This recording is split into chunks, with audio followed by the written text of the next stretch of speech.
Beberapa hari jelang pendaftaran calon kepala daerah Pilkada 2024, Mahkamah Konstitusi mengeluarkan putusan yang mengejutkan. Putusan menyebut syarat dukungan bukan lagi jumlah kursi di DPRD, melainkan perolehan suara di pemilihan legislatif yang disesuaikan dengan jumlah penduduk yang termuat pada daftar pemilih tetap.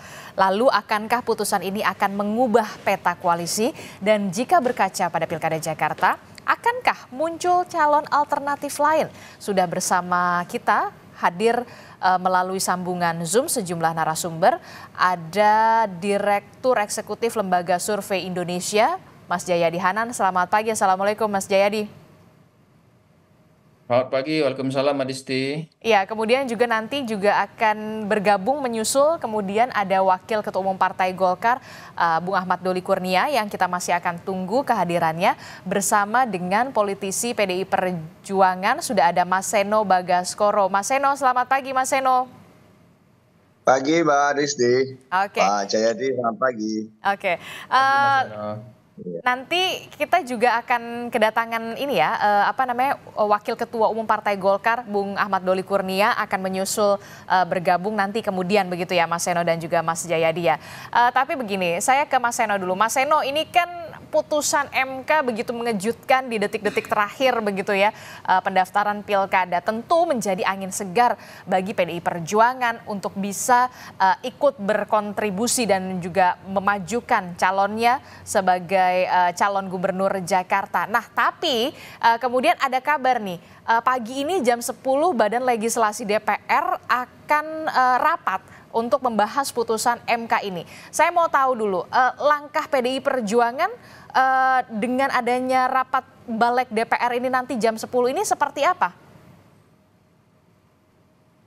Oke, terima kasih Mbak Adisti. Jadi begini, prinsipnya angin baik yang kami rasakan, yang dirasakan oleh banyak orang sejak kemarin pagi, kemarin siang, ini sebenarnya yang mendapat manfaat bukan kami, tapi sebenarnya seluruh warga Indonesia yang ingin demokrasi kita mendapatkan roh yang lebih substansial di Jakarta, di provinsi-provinsi besar yang selama ini banyak yang menanti-nanti ada sebuah persaingan yang sehat di dalam pilkada dan opsi yang lebih banyak itu semuanya diuntungkan, termasuk partai-partai non-parlemen atau partai-partai dengan suara yang kemudian tidak banyak signifikansinya di pemilu itu dapat ikut serta memberikan pengaruh kontribusinya di dalam pemilu. Jadi bukan hanya kami, termasuk juga partai-partai politik lain yang punya suara yang cukup besar untuk akhirnya bisa mencalonkan kadernya masing-masing.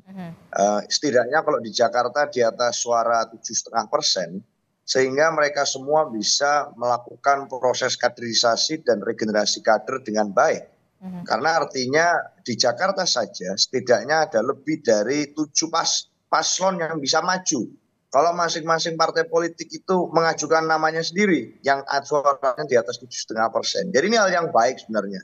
Artinya demokrasinya menyediakan ruang dan setidaknya kenapa kok ini kami terus yang ditanya, ini karena memang sejauh ini di PDI pasti dong kita belum menanyakan karena memang PDI Perjuangan karena sebelumnya pada saat Pilkada tahun lalu kan kita tahu juga ikut berkontribusi dan juga PDI Perjuangan punya andil besar begitu sampai akhirnya kemarin nyaris begitu ya, nyaris tidak bisa mencalonkan calon gubernurnya di Jakarta. Kemudian ini ada angin segar semacam ini dan tentu saja kita akan tanya begitu. Benarkah akhir pekan ini PDI Perjuangan akan mengumumkan siapa yang akan dimajukan di Pilkada Jakarta? Ya, jadi karena memang itu artinya sejak lama kami memutuskan bahwa kami akan agak anti mainstream di Jakarta dengan berpegang pada keyakinan politik dan kami menaruh hormat setinggi-tingginya pada putusan MK yang keluar kemarin. Kami juga menyadari bahwa putusan MK itu final and binding. Artinya secara konstitusional dia akhir dan mengikat. Yang artinya sebenarnya harusnya keputusan tersebut disambung atau diikuti dengan kegercepan yang sama dengan putusan-putusan MK yang sebelumnya. Oke. Termasuk pada waktu sebelum Pilpres MK mengeluarkan keputusan nomor 90 Aha. yang kita tahu itu Yang akhirnya langsung meloloskan disambut dengan Wakil Presiden terpilih Gibran Rakabuming PKPU. Raka. Betul sekali. Aha. Itu contohnya itu, sehingga tentu sama dengan hari ini. Ya, Pada saat Pilpres kita juga ikut melakukan mekanisme judicial review, mengikuti mekanisme penyelesaian persoalan sengketa pemilu di Pilpres, dan kemudian setelah MK mengeluarkan keputusan kita patuh dan tunduk. Sama juga dengan hari ini. Harusnya tidak ada undang-undang dan peraturan lain yang bisa menimpa keputusan MK. Keputusan PD Perjuangan Anda menilai apa yang dilakukan hari ini, pagi ini jam 10 ini ada upaya untuk melawan dalam tanda kutip begitu? Karena kita lihat kan putusan MK ini final and binding. Mas ya, kita belum melihat apa yang akan dibahas di dalam balik DPR RI nanti. Artinya bagaimana dalam merespon situasi yang memang sangat cepat, di mana KPU dituntut untuk bergerak cepat dalam menyelesaikan soal-soal administratif, soal-soal yang sifatnya teknis di waktu yang sangat singkat ke batas akhir pendaftaran yang sudah kita sepakati bersama sebelumnya. Jadi kita memang masih menunggu bagaimana hasil bahasan di Badan Legislatif nanti. Tetapi saya rasa itu bukan satu soal kalau semua pihak menyadari betul bahwa putusan MK adalah final and binding. Oke, putusan MK final and binding seharusnya mengikat begitu ya, dan memang sudah benar-benar tidak bisa diganggu gugat lagi begitulah ibaratnya ya. Saya ingin sapa dulu Bung Doli. Selamat pagi. Assalamualaikum Bung Doli. Waalaikumsalam warahmatullahi wabarakatuh. Selamat pagi. Iya, selamat pagi Bung Doli. Ini kan dinamikanya cepat sekali begitu ya, Koalisi Indonesia Maju Plus kemudian mengusung Suswono dan juga RK Suswono, kemudian keesokannya ada putusan MK yang kemudian mengubah soal batas ambang pencalonan. Kemudian hari ini Bung Doli pasti sudah dengar juga Badan Legislasi DPR juga akan rapat jam 10, nanti juga ada jam 1. Benarkah juga akan membahas soal ini dan ada upaya juga yang disebut-sebut untuk mengubah kembali peraturan ke awal? Benarkah demikian? Anda mendengar juga soal ini, Bung Doli? Iya, pertama saya ingin menyampaikan ya bahwa ya untuk kesekian kalinya kita mendapatkan ya keputusan dari Mahkamah Konstitusi yang ya dalam tanda petik bahasa sekarang menghebohkan begitu ya, untuk kesekian kalinya. Dan saya sering mengatakan ya ini seakan-akan kan menjadi pembuat undang-undang ketiga gitu ya selain DPR dan pemerintah gitu. Nah tetapi apa mau dikata, karena dalam peraturan perundangan kita, tata hukum kita, namanya putusan Mahkamah Konstitusi itu final dan binding, dan itu self executing ya, terutama bagi yang terkait dengan itu, khususnya kalau dalam hal ini teman-teman KPU. Jadi memang itu harus diteruskan. Nah, walaupun ya tentu itu nanti sedikit banyak ya bisa merubah peta politik ya, walaupun mungkin tidak terlalu banyak ya, karena tidak mungkin juga orang tiba-tiba dalam waktu 7 hari sebelum pendaftaran muncul ya tiba-tiba dengan menggunakan keputusan perubahan ini gitu. Ya paling ada nama-nama yang mungkin selama ini sudah muncul tetapi mungkin tidak bisa mencalonkan dengan keputusan yang lama. Nah soal hari ini saya sebetulnya baru tahu di tengah malam tadi ya. Nah saya lagi mencari tahu sebetulnya apa yang akan dibahas nanti di teman-teman balik gitu. Tapi yang jelas kan yang kita dapat informasinya akan membahas soal Undang-Undang Nomor 10 Tahun 2016 ya. Oke, baik. Berarti kalau dari Koalisi Indonesia Maju sendiri, after putusan Mahkamah Konstitusi kemarin soal ambang batas pencalonan ini kemudian diubah begitu, adakah pertemuan yang akan membahas soal ini untuk mensolidkan lagi Kim Plus yang memang sudah mengusung pasangan RK dan juga Suswono di Jakarta? Tidak hanya di Jakarta, tapi juga Kim Plus yang ada di wilayah-wilayah strategis lainnya. Iya, pertemuan saya kira memang terus harus dilakukan ya, karena kan ketika kita sepakat untuk mengusung pasangan calon tertentu di semua daerah yang kita sepakati bersama sesama bagian dari Koalisi Indonesia Maju, tentu kan itu tidak mungkin setelah putusan nama itu kita diam, pasti kita akan bicara, duduk membicarakan tentang soal strateginya bagaimana. Mhm. Nah, apalagi sekarang dengan putusan seperti ini, saya kira memang nanti salah satu yang akan dibicarakan dalam pembicaraan kalau kita duduk bersama dengan Koalisi Indonesia Maju adalah menghitung ya berbagai kemungkinan di setiap daerah itu apabila muncul calon-calon baru Mhm. yang selama ini mungkin tidak ada. Jadi artinya kalau kita selama ini berhadapan dengan satu, dua, tiga calon ya eh, kan strateginya berbeda kalau misalnya dengan muncul 4 sampai 5 calon yang menjadi Mhm. kompetitor di daerah itu gitu. Nah, pasti akan kami bicarakan bersama-sama dengan teman-teman pengusung Mhm. ya.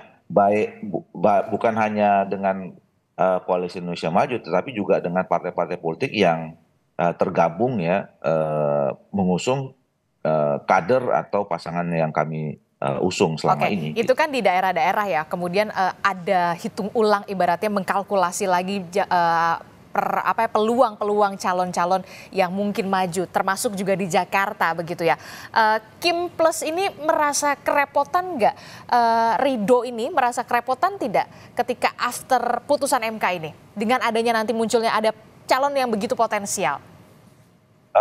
Saya kira tidak terlalu ya, artinya gini, kami kan ketika mengusung nama-nama tertentu, pasangan itu kan sudah berhitung dan kalkulasinya pokoknya kita menghitung bahwa peluang yang kita, pasangan yang kita dorong ini punya potensi untuk menang. Mhm. Siapapun lawannya gitu ya, atau berapapun jumlah kompetitornya gitu. Mhm. Nah, tapi tentu nanti akan ada perubahan strategi seperti yang saya katakan tadi. Kalau berhadapan dengan satu atau dua calon strateginya A, Mhm. kalau berhadapan dengan tiga empat calon strateginya lain lagi gitu. Mhm. Atau kalau kemudian kita berhadapan dengan calon A dan B, Mhm. itu strateginya seperti ini. Mhm. Kalau berhadapan dengan calon pasangan C dengan D, itu tentu berbeda lagi. Jadi Oke. kita tentu sudah siap Aha. berhadapan atau berkompetisi dengan siapa saja. Nah, Aha. tinggal nanti kita tunggu ya nama-nama atau pasangan mana lain nama lagi yang muncul di setiap daerah Aha, untuk after menjadi putusan MK ini. kompetitor kita setelah putusan MK ini. Oke, saya tanya ke Mas Seno. Mas Seno, jadi sebenarnya PDI Perjuangan akan memajukan khusus Jakarta ya. Saya berbicara soal Jakarta ini dulu. Memajukan murni dari kader partai PDI Perjuangan atau kemungkinan bisa di luar dari partai juga akan dimajukan. Infonya Ya akhir pekan ini. di berbagai daerah memang kan kita melakukan mix itu Mbak. Artinya sebagai partai kader betul bahwa kita memberikan ruang prioritas bagi kader untuk bisa berkontestasi di pemilu pilkada. Mhm. Tetapi tidak jarang juga kita merekrut tokoh-tokoh eksternal yang diinginkan oleh masyarakat di daerah tersebut Khusus untuk di bisa Jakarta, Mas maju Seno? bersama dengan kader. Artinya ini biasa saja, tetapi secara prinsip pasti ada kader kami. Entah itu di calon gubernur atau di calon wakil gubernur. Itu dulu yang bisa saya jawab sekarang.